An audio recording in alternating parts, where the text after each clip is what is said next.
Hi students, இன்னைக்கு நம்ம class 10 scienceல laws of motion lessonல solve the given problems 7th subdivision இது உங்க bookல page number 14ல இருக்கு.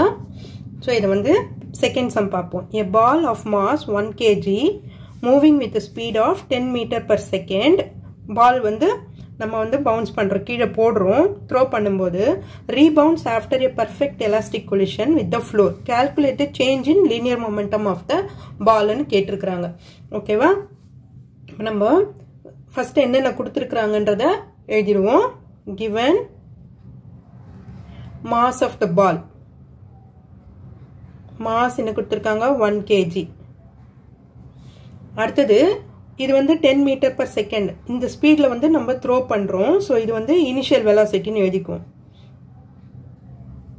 Initial velocity.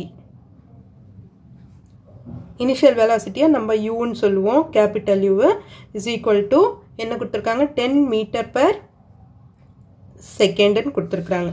அடுத்தது ஃபைனல் வெலாசிட்டி. ஃபைனல் velocity அது வந்து v. இப்போ ஃபைனல் வெலாசிட்டி நமக்கு எதுவும் கொடுக்கல. ஆனா எப்படி இருக்கும்னா இப்போ நம்ம ஒரு பாலை த்ரோ பண்ணும்போது இந்த ஸ்பீட்ல வந்து த்ரோ பண்றோம் 10 மீட்டர் per செகண்ட். அது மேல பவுன்ஸ் ஆகி வரும்போது அதே ஸ்பீட்ல தான் வரும். பட் ஆப்போசிட் டைரக்ஷன்ல வருது இல்லையா? ஆப்போசிட் டைரக்ஷன்ல வரும்போது அது வந்து மைனஸ்ல வரும். ஸோ வெலாசிட்டின்றது வெக்டர் குவான்டிட்டி, அதனால டைரக்ஷன் மென்ஷன் பண்ணும்போது நமக்கு அது வந்து மைனஸ்ல வரும். ஆப்போசிட் டைரக்ஷன்ல வரதால மைனஸ்ல போட்டுக்கிறோம். அப்போ 10 மீட்டர் per செகண்ட். ஓகேவா? இப்போ சேஞ்ச் இன் லீனியர் மொமெண்டம் தான் நம்மள கண்டுபிடிக்க சொல்லியிருக்காங்க. Change in linear momentum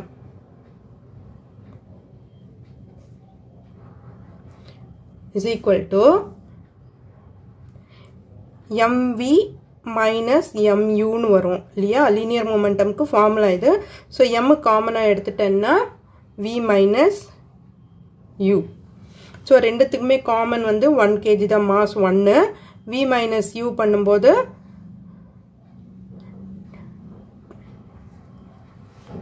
mv minus mu இல்லையா?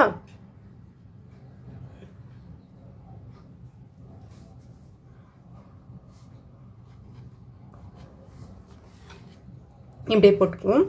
நமக்கு இங்க ஃபார்முலா வந்து எப்படி வரும்னா m into v minus u. So இப்போ வந்து mv minus mu கண்டுபிடிப்போம்.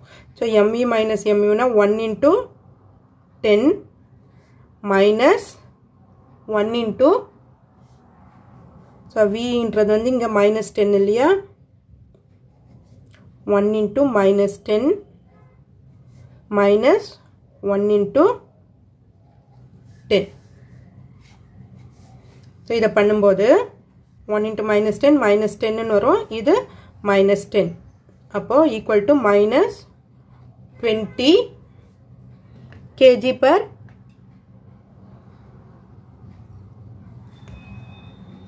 minus 20 kg meter per second. மாசும் வெலாசிட்டியும் இங்கே சேர்த்து போடுறோம். ஸோ கேஜி மீட்டர் பர் செகண்ட்னு யூனிட் போட்டுருங்க. -20. ஸோ இந்த -20 தான் மிஸ் பண்ணிடக்கூடாது நம்ம. அப்போ என்ன கேட்டிருக்கிறாங்க நமக்கு? Change in linear momentum of the ball. Change in linear momentum of the ball equal to -20 kg meter per second. இதுதான் இந்த சம்மோட ஆன்சர். ஓகே ஸ்டூடெண்ட்ஸ், இந்த வீடியோ உங்களுக்கு யூஸ்ஃபுல்லாக இருந்ததுன்னா சப்ஸ்கிரைப் பண்ணுங்க, மறக்காம ஷேர் பண்ணுங்க ஸ்டூடெண்ட்ஸ் உங்க ஃப்ரெண்ட்ஸ் கிட்டயும். தேங்க்யூ.